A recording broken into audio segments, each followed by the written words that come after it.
I'm meteorologist Chris Michaels from Weather Homeschool, and today we're going to teach you how to make a cloud in a jar.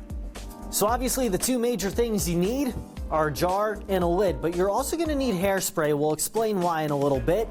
In addition to that, we'll need hot water and a couple ice cubes. So step one to this is get some hot water, and we've got this handy dandy coffee machine. We're not going to put coffee in it. We're just going to press some hot water, small size here. And so the reason why we're doing this is because hot air or hot water is going to rise even more. In fact, you see some of the steam already coming out of this. In fact, now that I'm kind of seeing what it's doing right there, I'm going to add in a little more water once this thing is ready to go. So you want to kind of fill up the jar about halfway. So that's what we're going to do here. Just make sure you're very careful when you grab the jar, that you want to grab it from the top and not really from the hot part of it. So what I'm going to do now is, because it filled up a little too much, I'm going to go back to the sink, pour some of it out, and then I'll be back to join you with step number 2 to this experiment.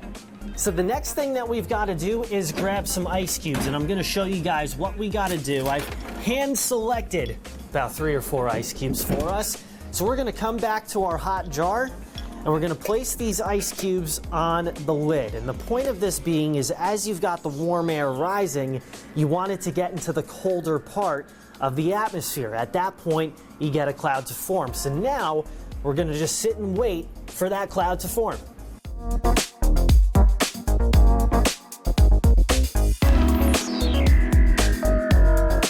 So the second part of the water cycle is condensation, right? That's where you start to get your cloud out of water vapor.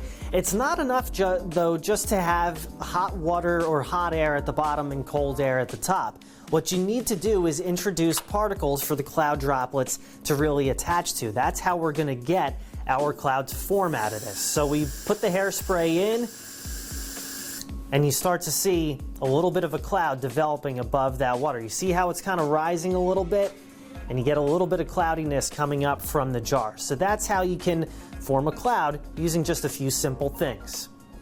So I hope you guys had fun with that experiment. One piece of advice to you would be to leave the ice cube on top of the lid a little bit longer than I did. That kind of allows things to build up a little more and makes your cloud look even better than mine did. Give it a try. Send me a picture or a video of you trying that experiment. You can send it to my email or to my Facebook page, which is attached in this link. I'm meteorologist Chris Michaels from Weather Homeschool. We'll see you next time.